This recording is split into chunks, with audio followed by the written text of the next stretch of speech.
Assalamualaikum warahmatullahi wabarakatuh. Perkenalkan, saya Puja Lestari dengan NIM 2203268. Di sini saya akan menjelaskan tentang manajemen mutu produk pertanian melalui sistem yang teruji secara global, yaitu Good Agricultural Practice atau biasa yang disingkat dengan GAP. Nah, apa sebenarnya GAP itu? GAP didefinisikan sebagai sebuah teknis penerapan sistem sertifikasi proses produksi pertanian yang melibatkan integrasi antara teknologi maju, praktik yang ramah lingkungan, dan komitmen pada prinsip keberlanjutan. Filosofi dasarnya adalah hasil pertanian harus aman dikonsumsi atau sehat bagi konsumen.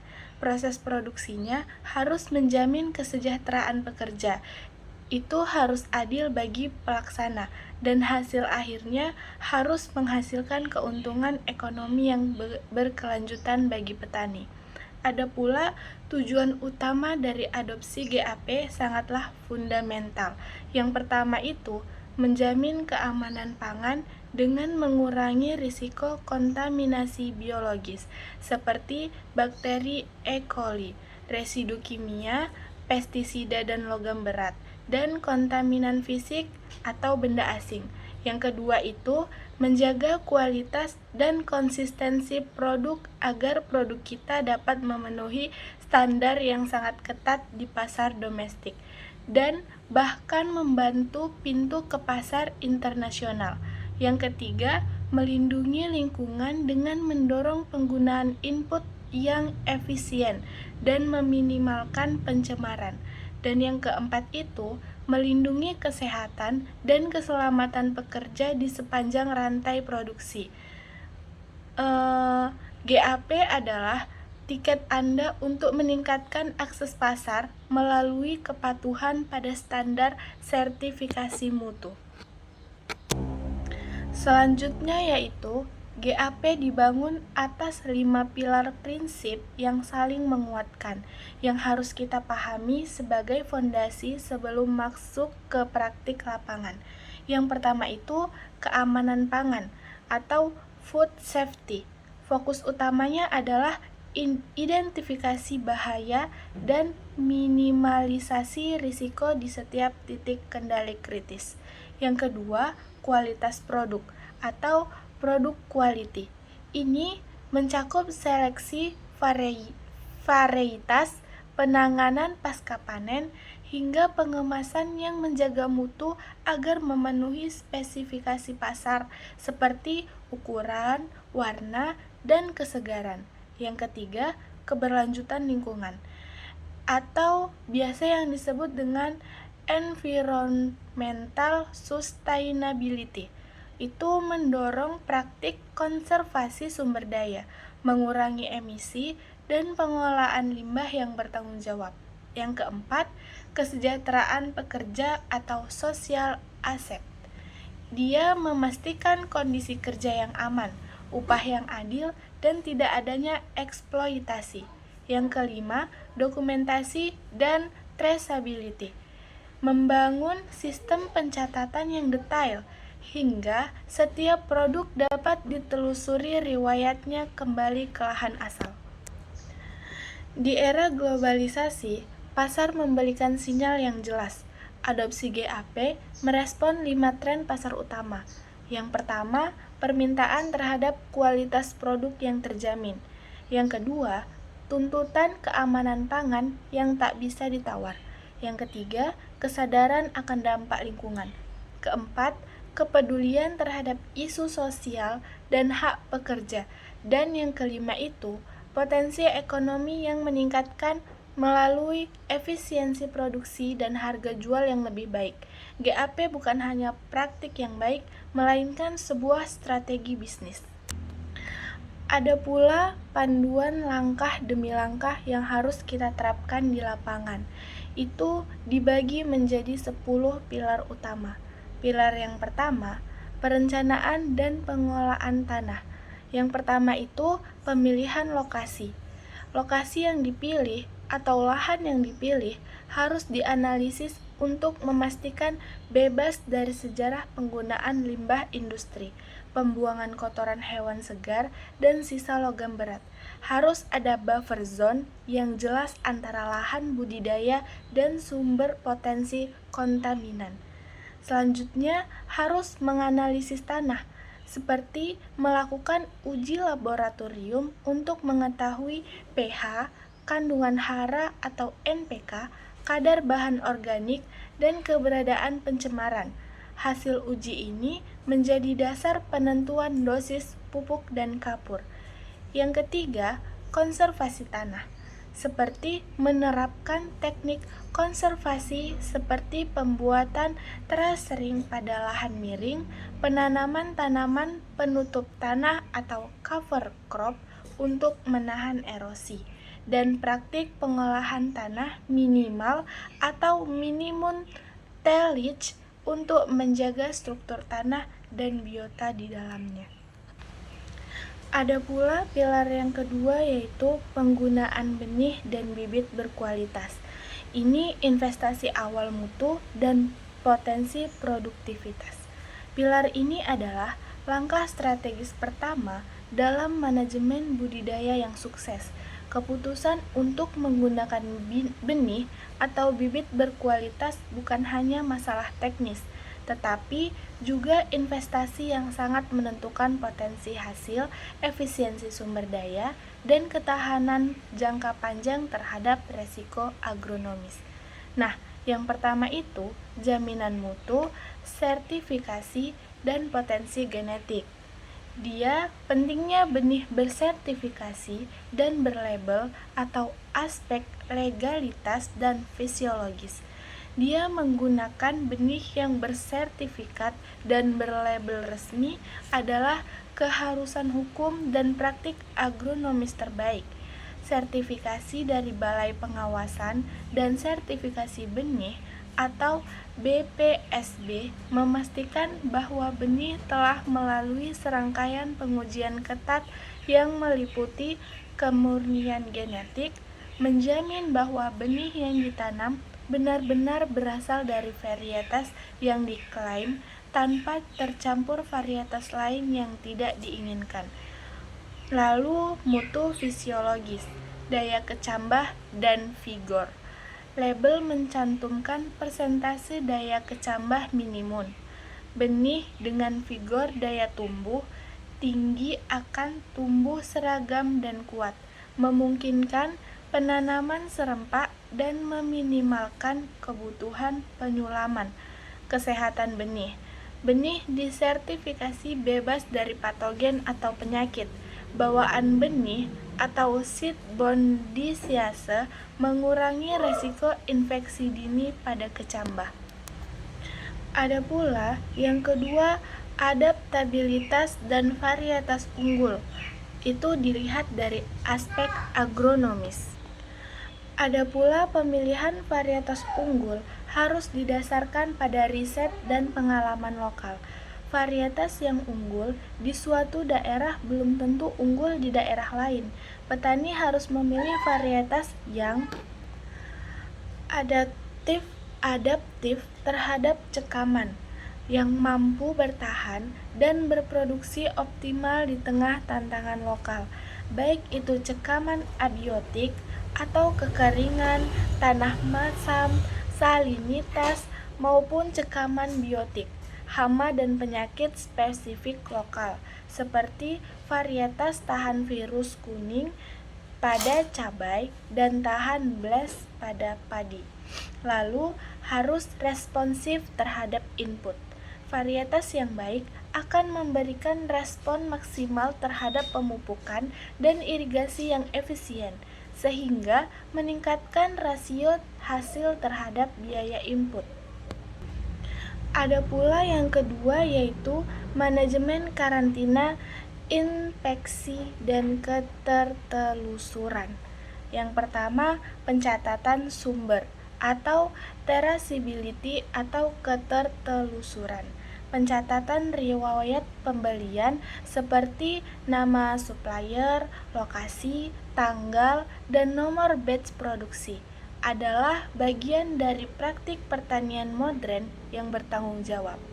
Jika terjadi wabah penyakit serius di kebun, data ini memungkinkan petani dan penyuluh untuk melacak balik sumber bibit atau tracing dan menentukan apakah masalah tersebut berasal dari materi tanam. Hal ini sangat penting dalam sistem pertanian berantai. Yang kedua, karantina dan pengendalian awal atau risiko biosecurity.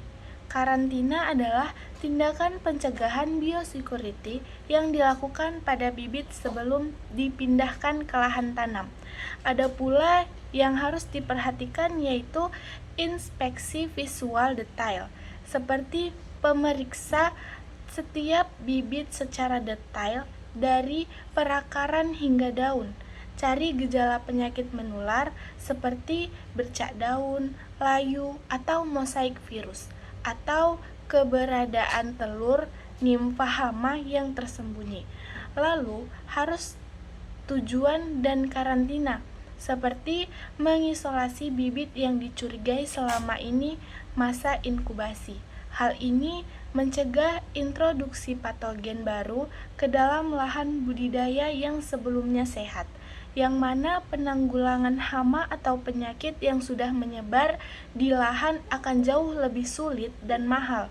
Bibit yang terbukti sakit harus segera dimusnahkan sesuai prosedur yang aman. Ada pula yang ketiga atau yang selanjutnya yaitu pengamanan dan standar penyimpanan benih. Kualitas genetik dan fisiologis benih dapat menurun drastis jika disimpan dalam kondisi yang tidak ideal atau fenomena deteriorasi. Yang pertama, kontrol lingkungan penyimpanan, seperti suhu dan kelembapan benih harus disimpan di tempat yang kering dan sejuk dengan kelembapan relatif yang rendah. Aturan umum yang sering digunakan adalah penjumlahan persentase kelembapan relatif dan suhu dalam Celcius harus kurang dari 50. Suhu dan kelembapan yang tinggi itu mempercepat proses respirasi benih, bisa menghabiskan cadangan makanan, dan mengurangi daya kecambah secara cepat. Lalu, kadar air benih itu harus dipastikan. Kadar air benih telah mencapai batas aman. Biasanya, batas amannya yaitu 9-13%, tergantung dengan komoditas, sebelum dikemas dan disimpan untuk periode yang lama. Yang kedua, pencegahan kontaminasi dan hama gudang. Gudang penyimpanan harus tertutup, bersih, dan diproteksi. Benih harus dilindungi dari hewan perengat seperti tikus dan hewan perengat dapat merusak kemasan, memakan benih, dan menyebarkan kotoran atau patogen. Gunakan wadah penyimpanan yang kuat dan kedap. Serangga gudang atau hama penyimpanan seperti kumbang dan ngengat dapat merusak benih secara fisik dan menurunkan kualitasnya. Lalu, kontaminasi silang. Hindari penyimpanan benih dekat dengan bahan kimia pertanian seperti pestisida, pupuk, atau bahan organik lain yang dapat melepaskan uap atau kelembapan yang berpotensi merusak embrio benih. Dengan menerapkan pilar ini secara ketat, petani memastikan bahwa setiap tanaman yang ditanam memiliki peluang terbaik untuk tumbuh kuat, sehat, dan mencapai potensi hasil maksimalnya. Selanjutnya, pilar yang ketiga, pengelolaan air dan irigasi. Manajemen sumber daya kritis untuk keberlanjutan dan keamanan pangan. Pilar ketiga ini membahas bagaimana air sebagai sumber daya paling vital dalam pertanian harus dikelola secara holistik. Tidak hanya ketersediaannya, tetapi juga mutunya, metode penggunaannya, dan peranannya dalam higienitas kebun. Pengolahan air yang tepat adalah penentuan utama kesehatan tanaman, efisiensi biaya, dan kepatuhan terhadap standar keamanan pangan. Yang pertama yang harus kita bahas yaitu kualitas sumber daya air, biosecurity, dan keamanan pangan. Aspek ini merupakan pertahanan pertama dalam mencegah kontaminasi pada tanaman. Air yang tercemar dapat menjadi vektor penyebar patogen berbahaya ke seluruh kebun dan produk panen. Kita harus verifikasi air bersih dan bebas kontaminan. Semua air yang bersentuhan langsung atau tidak langsung dengan tanaman dan produk harus dijamin mutunya. Petani harus sangat mewaspadai dua jenis kontaminasi utama. Yang pertama itu kontaminan mikrobiologi atau fekal. Ini adalah resiko keamanan pangan terbesar. Sumber air seperti sungai yang mengalir melewati area pemukiman, peternakan, atau instalasi pengolahan limbah berpotensi terkontaminasi oleh kotoran atau feses. Kehadiran Escherichia coli atau E. coli, Salmonella, atau Shigella dalam air irigasi dapat menempel pada permukaan tanaman, terutama sayuran daun atau buah yang dipanen dekat tanah, sehingga menyebabkan penyakit bawaan makanan atau biasa yang disebut dengan foodborne disease pada konsumen. Yang kedua itu kontaminan kimia dan industri. Air harus bebas dari residu berbahaya seperti logam berat, seperti merkuri, arsenik, kadmium, yang berasal dari limbah pabrik atau sisa-sisa bahan kimia pertanian yang tercuci dari lahan lain. Zat-zat ini dapat diserap oleh tanaman dan terakumulasi yang berdampak buruk pada mutu produk dan kesehatan manusia dalam jangka panjang. Ada pula selanjutnya yaitu protokol pengujian air rutin. Kita harus inspeksi dan pengujian. Pengujian kualitas air harus dilakukan secara berkala dan terdokumentasi. Frekuensi pengujian harus ditingkatkan, terutama setelah kejadian tertentu, seperti banjir atau musim hujan ekstrim yang dapat membawa kontaminan dari hulu. Lalu, titik kritis, seperti pengujian harus berfokus pada sumber air utama, seperti sumur, sungai, atau waduk, dan juga pada titik penggunaan terakhirnya, misalnya air yang keluar dari dripper atau sprinkler. Ada pula yang kedua yaitu irigasi efisien, penghematan dan kontrol lingkungan. Penerapan metode irigasi yang efisien adalah kunci untuk konservasi air dan penciptaan lingkungan perakaran yang optimal. Yang pertama, harus memaksimalkan efisiensi air atau water use efficiency. Sistem presisi, sistem seperti irigasi tetes atau drip irrigation, atau vertigasi, pemberian pupuk melalui irigasi sangat direkomendasikan. Metode ini memberikan air dalam volume kecil secara perlahan dan langsung ke zona perakaran atau root zone, membatasi kehilangan air akibat penguapan permukaan, limpasan, atau perkolasi dalam. Efisiensi penggunaan air atau EUA pada sistem tetes dapat mencapai lebih dari 90%. Selanjutnya, irigasi terukur. Penggunaan sprinkler atau misting harus diatur berdasarkan kebutuhan evaporasi dan transpirasi atau evapotranspirasi. harian tanaman bukan sekedar jadwal rutin.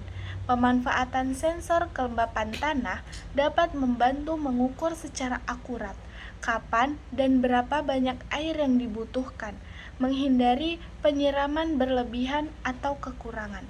Yang kedua, mencegah cekaman air dan genangan. Manajemen irigasi yang buruk dapat menyebabkan kondisi yang sangat merugikan. Contohnya genangan atau waterlogging. Pemberian air yang berlebihan akan menyebabkan tanah jenuh air atau anoksia, menghambat pertukaran gas dan mencekik akar tanaman. Kondisi ini menciptakan stres yang parah pada tanaman dan secara langsung memicu perkembangan patogen yang hidup di tanah dan menyerang akar, seperti busuk leher akar dan penyakit layu. Selanjutnya itu kekeringan. Kekurangan air menghambat penyerapan nutrisi, mengurangi fotosintesis, dan membuat tanaman rentan terhadap serangan hama. Ada pula yang ketiga, yaitu kebersihan dan pemeliharaan sistem irigasi. Sistem irigasi yang kotor dapat menjadi jalan tol bagi penyebaran penyakit dan menurunkan masa pakai peralatan. Ada pula yang pertama, yaitu pencegahan biofilm dan sumbatan. Keseluruhan komponen sistem irigasi termasuk pipa utama, selang, filter, dan emitter atau penetes sprinkler rentan terhadap penumpukan material. Biofilm, lapisan lendir yang terdiri dari mikroorganisme, alga, dan endapan mineral yang terbentuk di dinding bagian dalam pipa. Biofilm dapat melindungi patogen dan menjadi sumber infeksi berkelanjutan. Lalu selanjutnya, pembersihan kimia. Pembersihan berkala atau flushing menggunakan asam untuk melarutkan kerak mineral seperti kalsium atau klorin untuk mencegah biofilm dan membunuh alga atau mikroba adalah praktik wajib dalam pemeliharaan sistem tetes. Prosedur ini harus dilakukan dengan hati-hati agar tidak merusak selang atau tanaman. Yang kedua, homogenitas aplikasi air. Peralatan yang bersih memastikan semua dripper berfungsi optimal dan mengeluarkan air dengan laju yang seragam. Jika peralatan tersumbat, penyaluran air menjadi tidak merata atau non-uniformity, menyebabkan beberapa tanaman mendapatkan air berlebihan sementara yang lain kekurangan. Kondisi ini menghasilkan pertumbuhan yang tidak seragam, menyulitkan manajemen pemanenan, dan mengurangi hasil total. Secara keseluruhan, pengelolaan air bukan hanya tentang volume, tetapi tentang integritas sumber daya tersebut dari hulu ke hilir. Air yang berkualitas, irigasi yang efisien, dan peralatan yang bersih adalah 3 pilar yang paling mendukung untuk mencapai budidaya yang sehat dan berkelanjutan.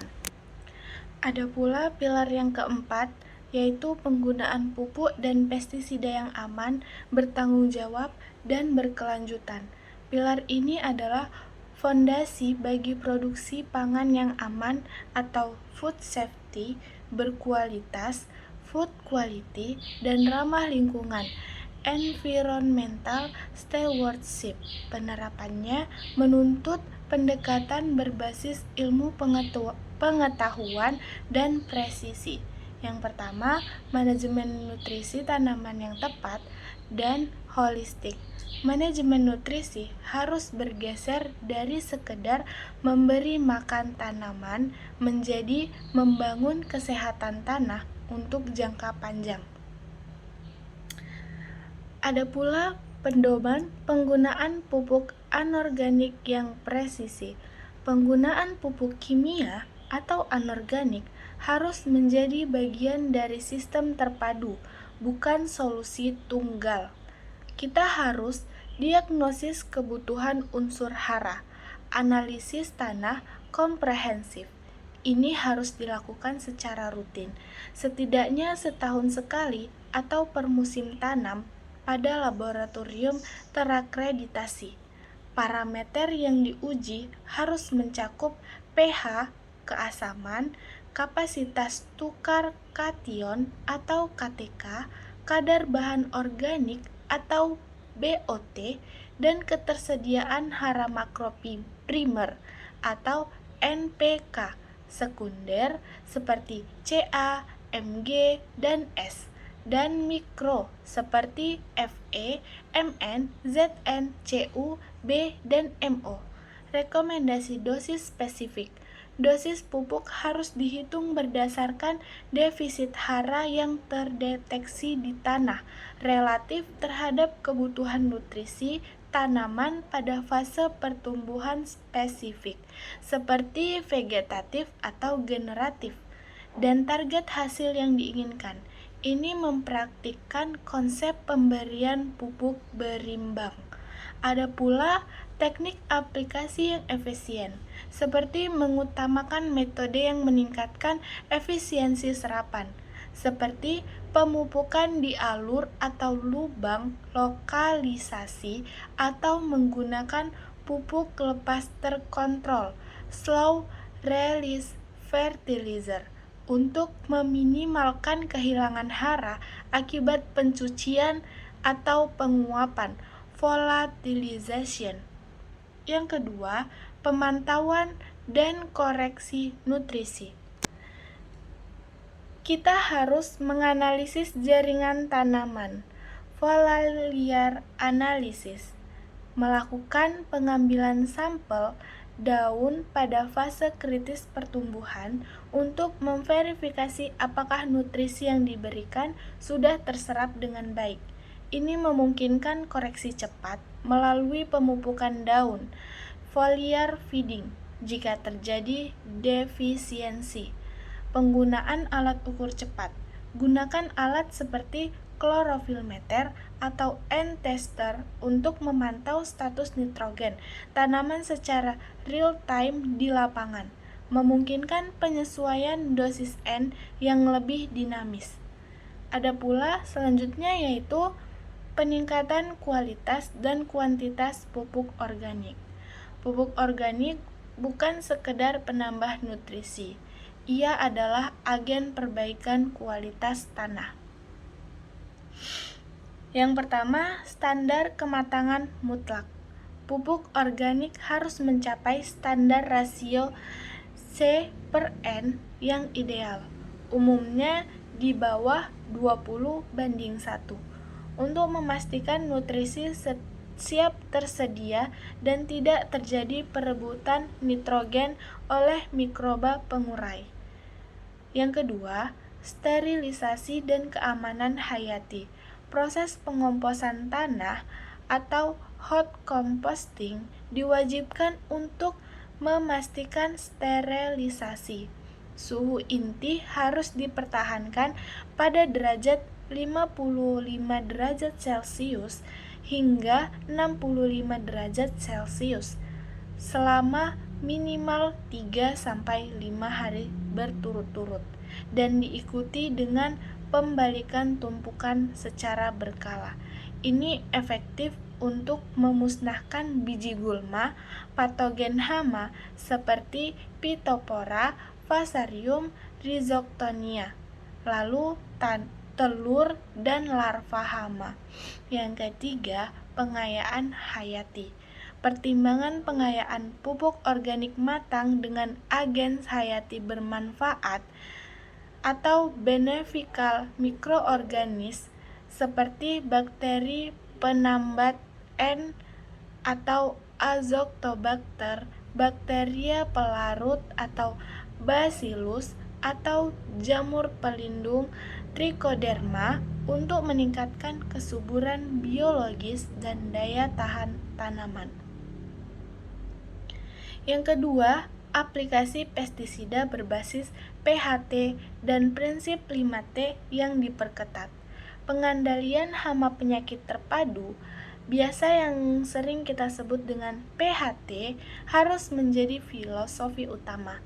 Pestisida kimia adalah opsi terakhir setelah semua kontrol hayati, mekanis, dan fisik itu gagal.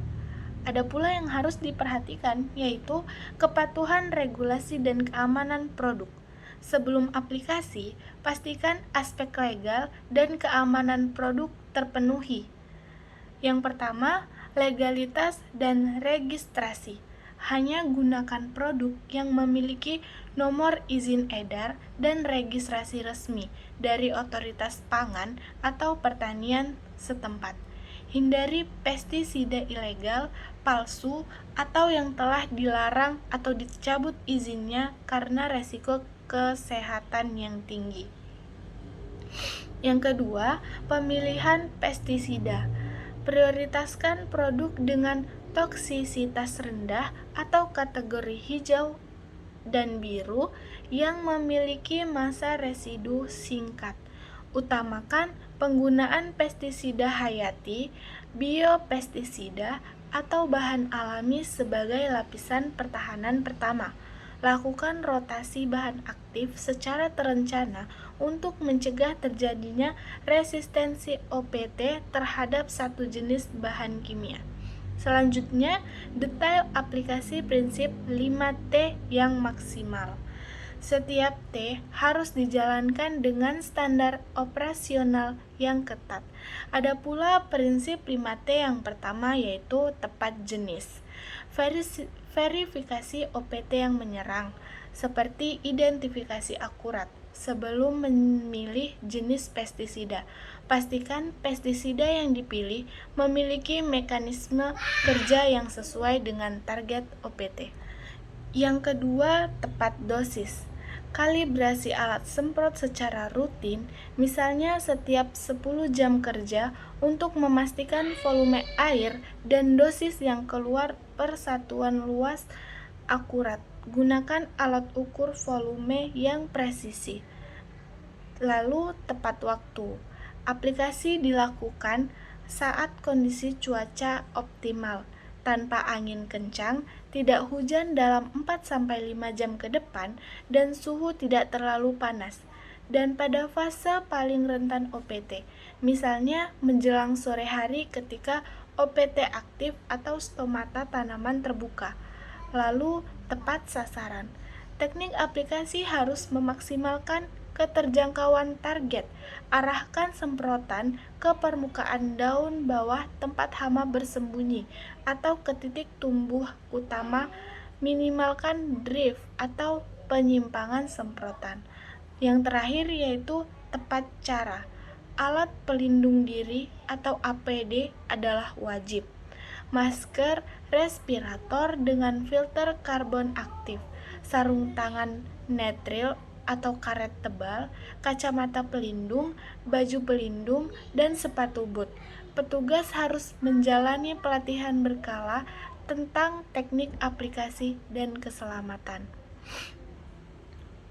Yang selanjutnya yaitu yang ketiga, jaminan keamanan pangan melalui PHI dan ketelusuran atau traceability. Ini adalah mekanisme formal untuk memastikan produk yang dipanen aman dikonsumsi dan mudah dilacak jika terjadi masalah. Kepatuhan PHI dan pembuatan kalender panen aman. PHI adalah batas ilegal untuk keamanan pangan dan ini harus diintegrasikan ke dalam perencanaan budidaya. Pembaruan kalender tanam. Setiap kali pestisida diaplikasikan, PHI-nya harus segera dicatat dan tanggal panen yang aman atau safe harvest date harus ditentukan dan dikunci. Pengamanan lahan. Jika ada aplikasi pestisida yang PHI-nya lebih lama dari produk lain, blok tersebut harus ditandai dengan jelas untuk mencegah panen dini yang tidak disengaja. Pelabelan produk, PHI harus menjadi informasi kritis yang diberikan kepada tim panen. Selanjutnya yaitu protokol pencatatan dan ketelusuran digital. Pencatatan harus detail, permanen, dan mudah diakses. Format logbook terstruktur. Pencatatan harus mencakup semua data wajib, seperti mulai dari nama produk, bahan aktif, dosis, konsentrasi, nama batch produk, tanggal aplikasi, nama petugas, kondisi cuaca saat aplikasi, PHI, dan rencana tanggal panen aman. Yang kedua, pemetaan area aplikasi. Untuk perkebunan besar, catat aplikasi berdasarkan blok atau zona GPS yang spesifik untuk memisahkan hasil panen yang PHI-nya berbeda. Yang ketiga, audit internal. Lakukan audit internal secara berkala, misalnya bulanan, terhadap logbook aplikasi untuk memastikan semua PHI dipatuhi dan semua data terisi lengkap. Keterlengkapan catatan ini adalah persyaratan untuk mendapat sertifikasi praktik pertanian yang baik atau GAP dan SOP. Dengan menerapkan detail-detail ini, operasi pertanian tidak hanya menjadi lebih produktif, tetapi juga sepenuhnya memenuhi standar keamanan pangan global dan prinsip berkelanjutan lingkungan. Ada pula pilar yang kelima, pengolahan hama dan penyakit terpadu, PHT yang efektif dan berkelanjutan. Pilar ini berfokus pada penerapan filosofi pengendalian hama terpadu atau Integrated Pest Management. PHT adalah sistem pengelolaan populasi hama dan penyakit yang menggunakan kombinasi semua metode pengendalian yang sesuai untuk menjaga populasi OPT di bawah ambang batas kerusakan ekonomi, sambil meminimalkan dampak negatif terhadap lingkungan dan kesehatan manusia. Yang pertama, filosofi inti dan pendekatan PHT. PHT bukanlah penghilangan total, melainkan pengelolaan populasi. Kita harus melakukan pengamatan dan diagnosis dini. Pengamatan adalah mata dan telinga sistem PHT. Ini harus menjadi kegiatan rutin dan terstruktur. Jadwal dan metode rutin, tetapkan jadwal scouting minimal 1-2 kali seminggu. Lakukan survei pada area sampel secara acak dan sistematis, mencakup semua bagian tanaman, daun muda, daun tua, batang, bunga, dan buah. Identifikasi akurat.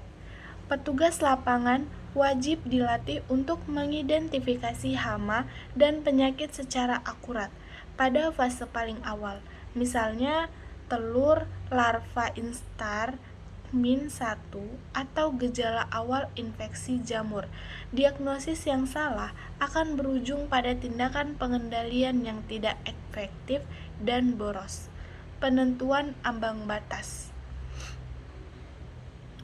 Setiap komoditas memiliki ambang ekonomi dan ambang kendali.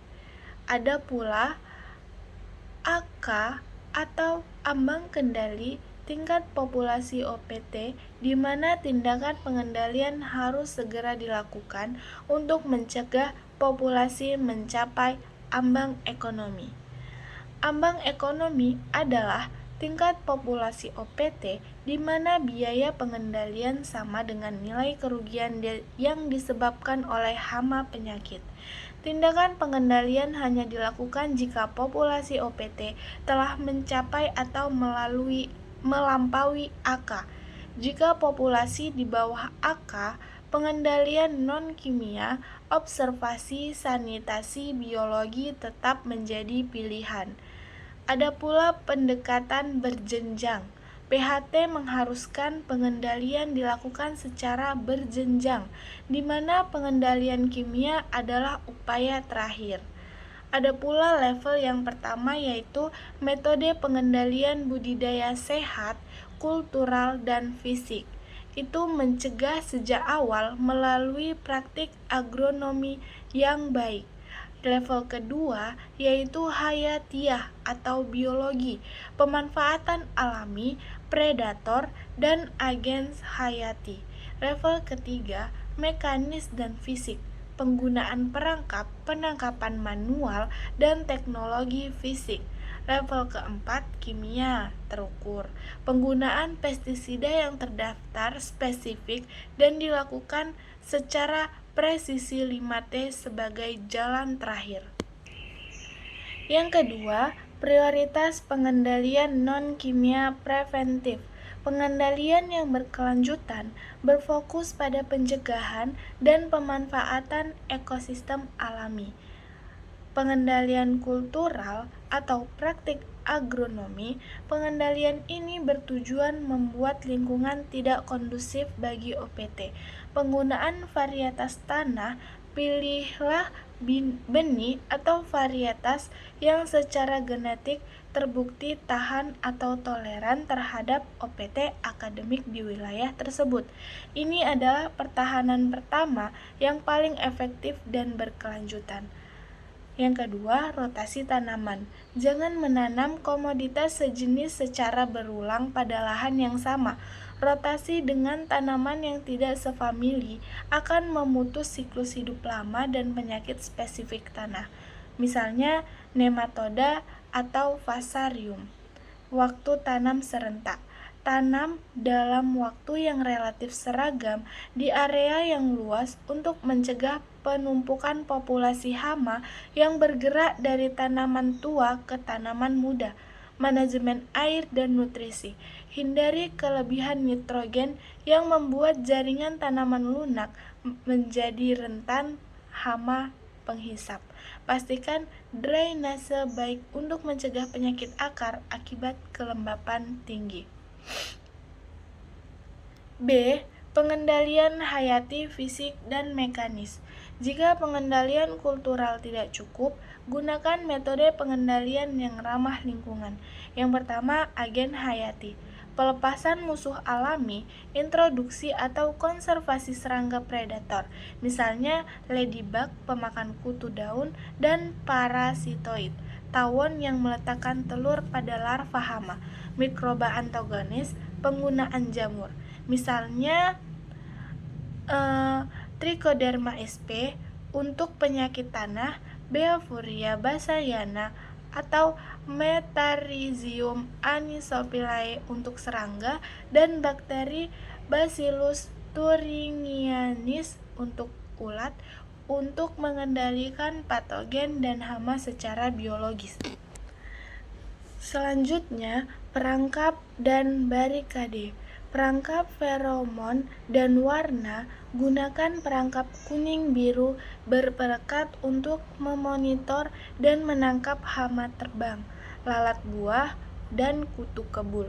Gunakan perangkap feromon untuk mengganggu perkawinan hama sasaran. Lalu, barikade fisik. Pemasangan jaring atau kasa pada rumah kasa atau penggunaan mulsa plastik untuk menahan perkembangan gulma dan memutus kontak serangga dengan tanah. Yang ketiga, sanitasi kebun dan penggunaan kimia terakhir. Sanitasi yang ketat dan penggunaan bahan kimia yang sangat selektif menutup siklus PHT. Ada pula protokol sanitasi kebun. Sanitasi adalah pencegahan infeksi sekunder dan penumpukan sumber penyakit. Yang pertama, pembersihan gulma total. Gulma sering berfungsi sebagai tanaman inang alternatif bagi hama dan virus. Pengendalian gulma harus dilakukan secara berkala dan tuntas. Yang kedua, pemangkasan dan pembuangan jaringan sakit. Segera pangkas dan singkirkan semua bagian tanaman yang menunjukkan gejala penyakit atau serangan hama berat. Material ini harus dimusnahkan, misalnya dibakar atau dikubur jauh, dan tidak boleh dibiarkan membusuk di lahan yang pertama, yang sama. Yang ketiga, sterilisasi peralatan. Disinfeksi peralatan, gunakan gunting, pisau, sabit, cangkul sebelum berpindah dari tanaman sakit ke tanaman sehat atau antar blok lahan.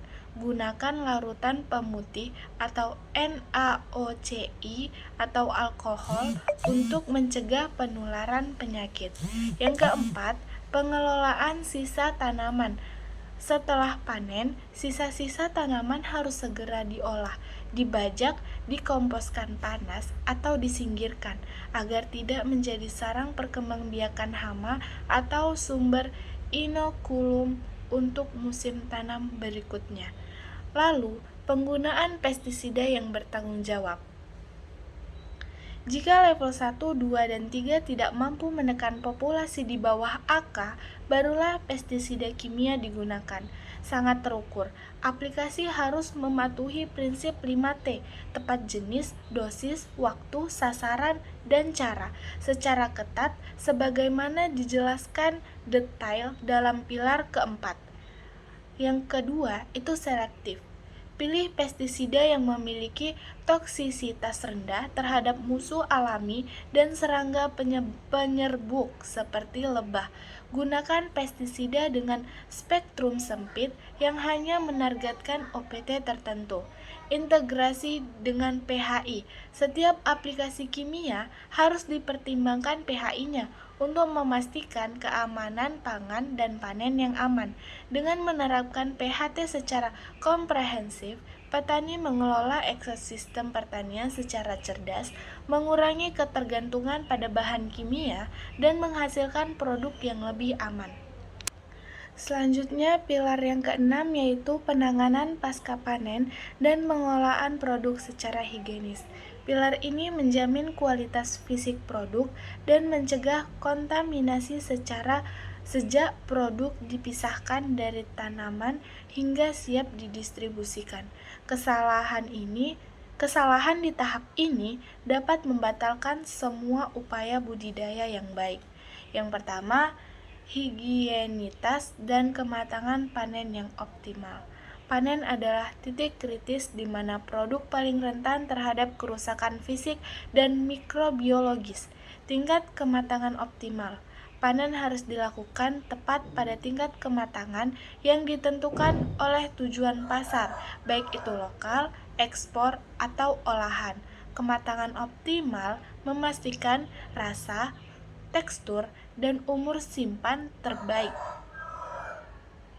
Pemanenan terlalu dini atau lambat akan mengurangi kualitas dan nilai jual. Standar peralatan panen. Semua alat panen seperti gunting, pisau, sabit harus terbuat dari bahan yang mudah dibersihkan dan tidak berkarat. Alat-alat itu harus disinfeksi wajib. Alat harus dicuci dan disinfeksi dengan larutan klorin atau disinfektan food grade lainnya sebelum mulai panen dan setelah selesai, serta setiap kali alat kontak dengan produk yang sakit. Penanganan lembut, pekerja harus dilatih untuk memanen dan memindahkan produk dengan hati-hati untuk meminimalkan kerusakan mekanis seperti memar, luka, pecah yang menjadi pintu masuk bagi mikroba pembusuk. Gunakan wadah panen yang dilapisi bahan lembut dan tidak memiliki tepi tajam. Yang kedua, area penanganan produk yang terkontrol. Infrastruktur pengolahan produk harus dirancang untuk meminimalkan resiko kontaminasi. Desain yang higienis. Lantai area sortir, grading, dan pengemasan harus berupa lantai keras, kedap air, dan memiliki sistem drainase yang efektif untuk memudahkan pembersihan dan pengeringan. Dinding dan langit-langit harus mudah dibersihkan dan dicat dengan warna terang untuk memudahkan deteksi kotoran. Pengendalian hama gudang. Area packing house harus tertutup rapat dan memiliki perlindungan fisik untuk mencegah masuknya hewan pengerat, burung, serangga, atau hama gudang. Terapkan program pengendalian hama terpadu di sekitar packing house. Lalu selanjutnya pengaturan aliran produk. Terapkan prinsip aliran searah di mana produk bergerak dari area kotor ke area bersih tanpa ada aliran baik, untuk mencegah kontaminasi silang. Yang ketiga, standar pencucian dan pengemasan produk. Proses pencucian dan pengemasan merupakan tahap akhir untuk menjamin kualitas sebelum distribusi. Kualitas air pencucian, jika produk memerlukan pencucian, wajib menggunakan air bersih standar minimum atau air yang diperlukan. Air harus diberi klorin food grade dengan dosis terkontrol. Biasanya itu 50-100 ppm untuk membunuh bakteri di permukaan produk. Kandungan klorin harus dimonitor secara berkala menggunakan alat uji klorin. Air pencucian harus sering diganti. Lalu pengemasan yang aman. Kemasan yang digunakan harus dari bahan yang bersih, tidak beracun, dan baru. Penggunaan ulang kemasan harus melewati proses sterilisasi yang ketat. Fungsi kemasan adalah melindungi produk dari kerusakan fisik, bantingan, tekanan, dan kontaminasi selama penanganan, penyimpanan, dan transportasi. Kemasan juga harus memungkinkan sirkulasi udara yang baik, misalnya lubang ventilasi jika produk masih bernafas. Ada pula pilar ketujuh, yaitu pengawasan kualitas dan jaminan keamanan pangan. Pilar ini memastikan bahwa sistem PHT dan higienitas telah berhasil menghasilkan produk yang memenuhi standar keamanan pangan. Ada pula yang pertama, yaitu verifikasi eksternal dan pengujian laboratorium periodik. Jaminan kualitas tidak hanya mengandalkan inspeksi internal, verifikasi independen sangatlah penting. Pengujian residu pestisida. Lakukan uji residu pestisida secara periodik dan acak pada produk akhir. Hasil uji harus dibandingkan dengan batas maksimum residu yang berlaku. Frekuensi pengujian harus ditingkatkan untuk komoditas beresiko tinggi atau setelah aplikasi pestisida kimia. Pengujian air dan tanah. Uji laboratorium harus mencakup air irigasi dan tanah yang dapat terserap oleh tanaman.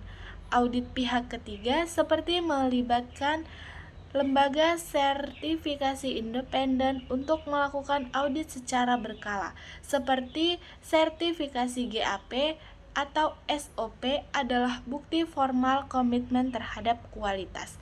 Yang kedua, pencegahan kontaminasi silang. Kontaminasi silang adalah resiko besar, terutama di area packing house dan penyimpanan. Kita harus melakukan pemisahan zona. Terapkan pemisahan fisik yang jelas antara zona bersih, area pengemasan produk penyimpanan bahan baku pengemasan, dengan zona kotor, area penerimaan produk kotor dari kebun, area penyimpanan limbah atau sampah, dan toilet fasilitas pekerja. Prosedur kebersihan karyawan. Pekerja harus mematuhi protokol kebersihan diri yang ketat, termasuk mencuci tangan sebelum masuk ke area penanganan produk, menggunakan seragam yang bersih, dan tidak membawa barang pribadi yang berpotensi menjadi sumber kontaminasi. Peralatan khusus area. Gunakan peralatan yang berbeda, misalnya keranjang, palet untuk produk di kebun dan produk di packing house. Peralatan kebun tidak boleh masuk ke area pengemasan. Ada pula pilar ke-8, yaitu pengelolaan limbah dan konservasi lingkungan. Pilar ini memastikan bahwa kegiatan pertanian bertanggung jawab terhadap lingkungan sekitar dan mematuhi regulasi terkait limbah. Yang pertama, pengolahan limbah berbahaya dan beracun. Limbah dari penggunaan bahan kimia harus ditangani sesuai regularitas untuk mencegah pencemaran lingkungan. Prosedur pencucian 3 kali. Setiap wadah pestisida harus menjalani prosedur pencucian 3 kali. Air bersih, air bekas cucian harus digunakan kembali sebagai air pelarut pestisida pada tangki semprot. Perusakan fisik dan penyimpanan aman. Setelah dicuci, wadah harus dirusak secara fisik agar tidak dapat digunakan kembali. Semua limbah B3, wadah bekas, oli bekas, baterai harus disimpan dalam tempat penyimpanan sementara. B3 yang dicuci tahan cuaca dan memiliki tanda bahaya. sebelum diserahkan kepada pengelola limbah berizin resmi. Yang kedua, daur ulang dan pengelolaan limbah organik. Limbah organik harus dipandang sebagai sumber daya, bukan masalah. Pengomposan terkontrol. Semua sisa tanaman dari panen, pemangkasan, dan produk gagal harus diolah menjadi kompos matang. Pengomposan harus dilakukan secara terkontrol untuk membunuh patogen dan biji gulma, sehingga kompos dapat digunakan kembali dengan aman sebagai perbaikan tanah. Prinsip 4R, reduce, reuse, recycle, dan recovery. Terapkan prinsip 4R dalam mengelola limbah plastik, kertas, dan kemasan non-B3 lainnya. Yang ketiga, konservasi lingkungan dan keanekaragaman hayati. Pertanian berkelanjutan harus menjaga fungsi ekologis alam. Konservasi musuh alami. Pertahankan atau ciptakan area penyangga atau habitat di sekitar kebun yang berfungsi sebagai tempat berlindung dan sumber makanan bagi musuh alami dan hama. Pengelolaan sumber daya air, terapkan sistem irigasi efisien untuk menghemat air, cegah erosi dan pencemaran air permukaan atau tanah akibat pupuk atau pestisida. Keseimbangan ekosistem, jaga area non-budidaya seperti tepi sungai, hutan kecil, atau semak belukar, karena area ini hanya adalah bagian penting dari keanekaragaman hayati yang menstabilkan ekosistem pertanian. Pilar ke-9 yaitu kesehatan dan keselamatan kerja. Kita harus memperhatikan fasilitas sanitasi, wajib menyediakan toilet dan tempat cuci tangan yang memadai, lengkap dengan sabun, air bersih, tisu kering di area kebun dan packing house. Lalu pelatihan dan APD. Semua pekerja harus diberikan pelatihan tentang bahaya kerja dan prosedur darurat. Petugas aplikasi pestisida harus dilengkapi dengan alat pelindung diri lengkap dan ada SOP untuk pencucian APD yang terkontaminasi. Pilar yang ke-10 yaitu dokumentasi dan pelaporan. Buku catatan budidaya adalah bukti penerapan GAP. Catatan harus mencakup kegiatan seperti tanggal tanam, aplikasi pupuk dan pestisida, jadwal irigasi, pengamatan hama, hingga hasil panen dan sortasi. Lakukan audit internal dan laporan periodik menggunakan audit verification checklist untuk mengevaluasi mutu praktik dan mengidentifikasi area yang perlu perbaikan. Dokumentasi yang lengkap memastikan produk Anda memiliki traceability penuh. Ada pula perjalanan menuju GAP dimulai dengan asesmen awal atau GAP analisis, membandingkan praktik Anda saat ini dengan standar GAP yang akan dijadikan rujukan. Misalnya SNI GAP, GAP Global GAP. Setelah itu, buatlah SOP tertulis yang jelas untuk setiap aktivitas. Jangan sepelekan pelatihan tenaga kerja. Pastikan semua karyawan memahami dan mempraktikkan SOP tersebut, terutama terkait higienis dan keselamatan. Setelah implementasi berjalan, lakukan monitoring internal dan audit rutin secara mandiri. Lakukan tindakan korektif segera jika ditemukan penyimpangan. Ini menunjukkan komitmen Anda terhadap perbaikan berkelanjutan. Puncak dari upaya ini adalah sertifikasi, baik itu SNI GAP di Indonesia maupun Global GAP. Sertifikasi membutuhkan persiapan dokumen yang matang dan audit ketat oleh pihak ketiga. Sebagai penutup, GAP adalah